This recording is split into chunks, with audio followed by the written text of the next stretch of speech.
Hey everyone, this is Nitro. So, let's take a look at the Apex Arena Mercenaries of the Week and see which ones are usable this week. So we'll start from the top and work our way down, the 10 Mercenaries.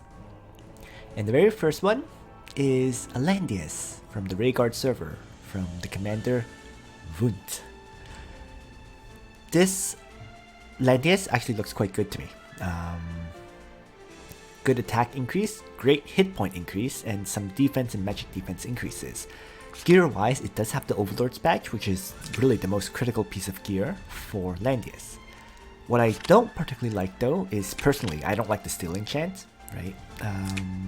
It does make Landius more survivable, don't get me wrong, but I feel like Thorns is a better enchant overall for your Landius. But overall, this Landius is focused on, I guess, survivability as opposed to retaliation damage, which is perfectly acceptable. It has Bloodline Magic armor for the chance of reduced melee damage, and once again, it does have that Overlord's badge for survivability. So enchant wise, right, there's 10% attack, 6% defense, 9% magic defense, and 9% hit points, which is fine. This one could be better, but it's okay. Carbon fiber helmet. This is the questionable piece of equipment to me. If anything, you would use an Aegis's helmet here rather than carbon fiber, right? Because that would increase survivability a lot more. You'd be looking at additional 10% hit points and 5% defense, as opposed to just, 8% defense and magic defense increase.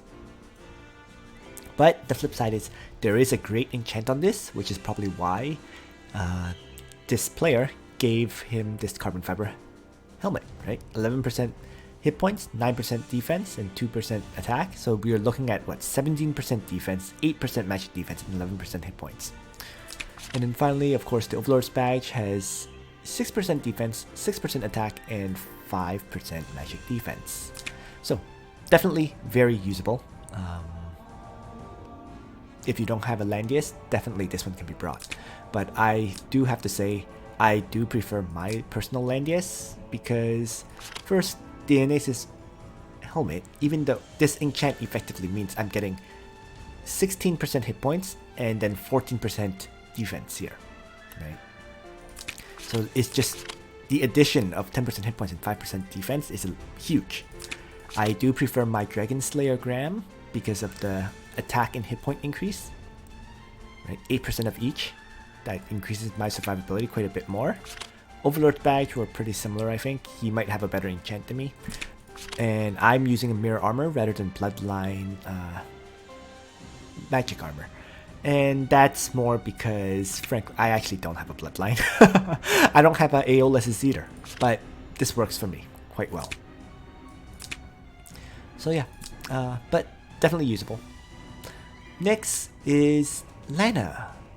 And this Lana is really spoiled by the fact that it has an SR item. It does decrease her survivability, and it may actually, I think it actually decreases her survivability enough that she's very vulnerable to AoE kills, which practically makes her practically unusable, in my opinion. But, and in addition, she has a star earring, which is really iffy because I really think for PvP you really do need a holy ring, simply because of that immunity to silence. So taking a look, I mean, other than that though, this Lana is also dramatically lacking in intelligence increases. It is 442 plus 249, right? There's only a 6% int here, no 3% int, so that's what, 9% int increase, no int here, and just 5 int there. So you're looking at a 9% intelligence increase, 442 plus 249. If I quickly take a look at mine, we're at 511 plus 351. So yeah, this Lana seems like it has a lot of power and seems like it's really powerful, but in truth, it really isn't. And I can't really recommend it as a result. Kind of surprising to me in truth. But yeah, so don't use the Lana. Next we'll move on to Leon. And this Leon has 535 plus 307 attack. It does have a horror helm, which is a bit iffy, but for a melee attacker like Leon, ultimately you can kind of get away with a horror helm rather than vampire mask. Not recommended, but you can. Comparing it with my Leon, it's 571 plus 345, so it's reasonably close. It is missing 40 attack here though, which generally means probably the bond, the strength bond, is not fully upgraded. And in terms of attack increases, there's the 11% here, right? No attack increase on the second one, no attack increase on the third item, and the fourth one does have 6% plus 8. So overall, my conclusion would be this is a reasonable reasonable Leon. I wouldn't say it's perfect because you really do want at least 25%, and this one has 11 plus 8 plus 6, which is 17%. Let's say this is another percent, so 18% attack increase in total.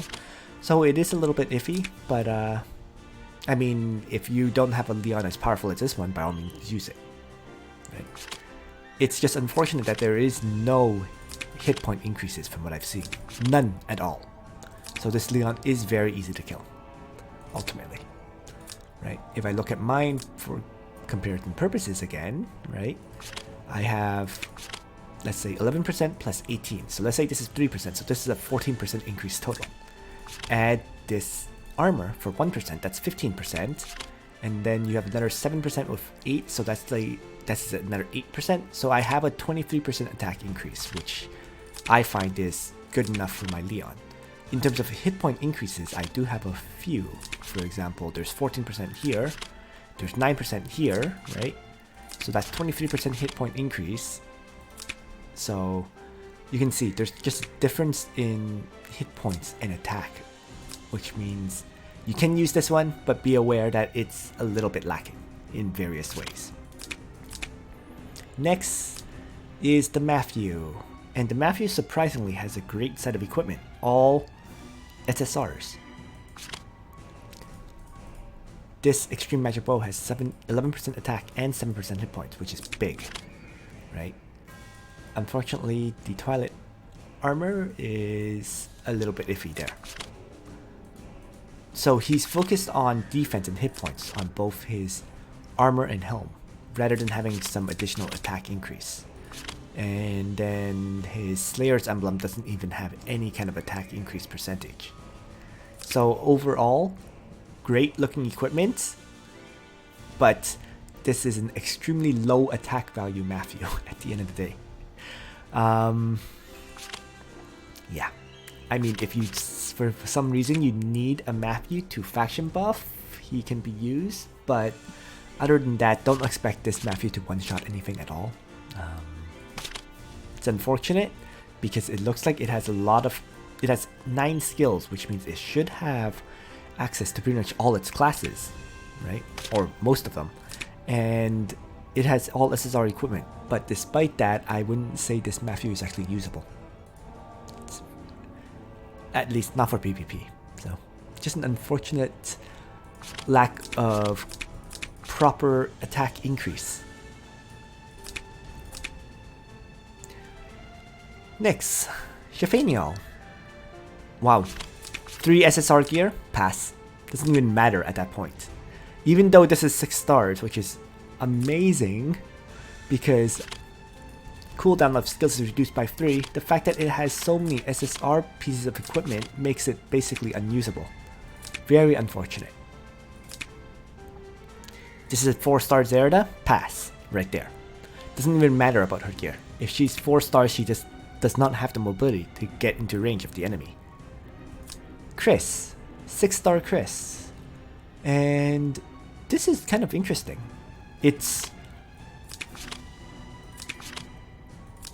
looking at it quickly, this looks like surprisingly a very good PvE built Chris, right? With the +1 mobility, with clocks to endlessly toss out attack skills, with Gift of Eternal Life, with additional hit intelligence for attack and healing allies and so on, right?